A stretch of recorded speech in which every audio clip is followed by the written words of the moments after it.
Hello, this is Bruce Stewart. I am the Director of Chaplaincy at Goodwin House Alexandria, which is a Goodwin living community in Northern Virginia. And this is the pause moment for June of 2023. My topic is vocation and calling. What do you want to be when you grow up? What's your major? Where do you work? Questions like these have been asked of us throughout our lives. To have an occupation is not the same as having a vocation, a calling. By looking at my resume, you would see I have had many occupations. How about you? How many of you plan to be where you are today? For my ninth grade civics class careers project, I investigated what would be required to be a pharmacist, teacher, librarian, or a priest. Those choices were related to adults in my life whom I admired. Librarian rose to the top of that list. By the time I was to enter college, I was focused on the teacher path, English, history, or combined in American studies, again influenced by adults I admired. In my first year of college, the path was altered again. I was not yet aware that my religious upbringing was an important part of what would transpire. I was raised in a family that attended the Episcopal Church every Sunday and got involved in every aspect of the life of the congregation.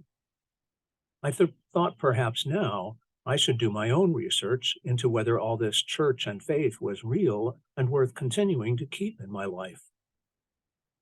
The big question in all this for me was really, is God real? The answer for me came in a personal experience. It seemed as though I was being pursued by God. I countered that I did not feel capable of fulfilling whatever God might expect of me. The response seemed to be, I just want you. Leave the rest up to me. Those were terms I thought might be workable. So my response was, for whatever you want to use me, I am yours. I went on to create a major that looked at religion through philosophy, sociology, and anthropology on one side, and music, art, and dance on the other.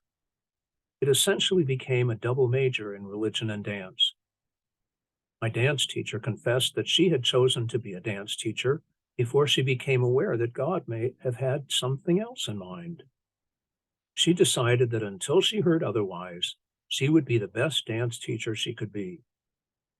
That method of spiritual discernment became a guiding principle for me. Nearing graduation, I was still waiting to hear what would be next. I was not going to New York City to have a career in dance. I also believed I would not be going to graduate school. I had a hunch I would be working around churches, not in a leadership role, but maybe taking care of the building and grounds. My summer job through college had been as the nature counselor at a Jewish camp in the Adirondacks. I was welcomed and joined fully in the work, play, and weekly Sabbath services. I was also given permission to leave camp on Sunday mornings to attend the nearest Episcopal church, 20 miles up the road, one of 6 congregations overseen by a team of priests in residence at a retreat center 40 miles in the other direction. After 4 summers of our Sunday morning travel for worship routine, I was invited to assist in building a chapel at the retreat center and assist in a variety of ways with the 6 congregations, as well as with groups that came to the center for retreats. After completing the chapel, I was invited to return to college to teach dance while my former teacher was recovering from an automobile accident. Though I was invited to continue the next year to accompany classes on piano, I realized it was time to move on again. After a couple of years doing more construction work, house painting, and being involved with choir and youth work at the church I had attended in New Jersey, the next steps were becoming clear. While visiting Virginia Seminary in Alexandria for a weekend conference on ministry, I heard a faculty member addressing the participants say, if there is anything else you could possibly do in life, anything else besides being ordained, do it. I began seminary the following fall. During the summer before my final year in seminary, I lived with the community of celebration in Colorado, exploring the role the arts might have in my role as a priest. It became clear the arts were not simply skills, but part of my identity. During 2.5 years in parish ministry, I was being invited to dance for a Lenten series, do music for a vacation Bible school, and lead a drama workshop for a conference. Feeling this to be the beginning of the next step, I left parish ministry so that my whole calendar would be available, and founded the Center for Liturgy and the Arts to provide the framework.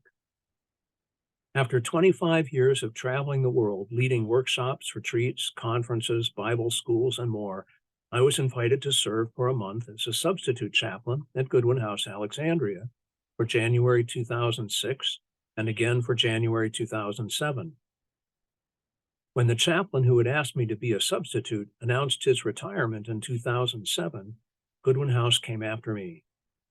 I was asked to consider the position, submit my name, provide a resume, meet with a committee, and then offered the position with the caveat that I continue the work of the center. It seemed flashing arrows were aiming in this direction. It felt like I could choose to get on the bus or get run over by the bus. I figured I would rather be on it than under it, and eventually I would find out where it was going. I am now in my 17th year at Goodwin House, Alexandria. I would not have imagined myself in this position, and yet it has fit like a glove. Was I aiming in this direction? Not consciously, though I can see that all that came before was part of preparing me for this day. When I have to list my occupation on a form, I usually write clergy to simplify things. If the question were more like, what is your vocation or calling? I might write priest, artist, musician, dancer, juggler, storyteller, chaplain, clown, uncle, brother, friend, mentor, Christian in training, work in progress. At some point after being ordained, there was a dark night of my vocational soul. When the Broadway hit show, A Chorus Line, was on tour in Washington, D.C., they held an open audition. Out of curiosity, I showed up and went through the process. When else would I have had the opportunity to audition for a Broadway show? I had nothing to lose. That evening, I had a ticket for the show and sat in the 8th row. Later that evening, I realized that if I had made other choices in my life, I might have been in the performance rather than watching it and standing on the line on the stage where I had stood for the audition. I was overcome by the thought that I had made all the wrong choices in my life and wound up a priest.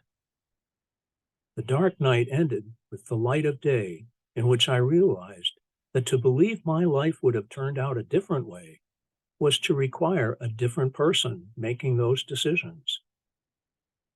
The person that I am still in process of becoming is the one who has made these decisions with the help of teachers, mentors, family, friends, events, prayer, and God's patient grace. It has been an amazing journey so far. And you may have guessed, I will continue to be the best whatever it is I am until I hear what is the next step.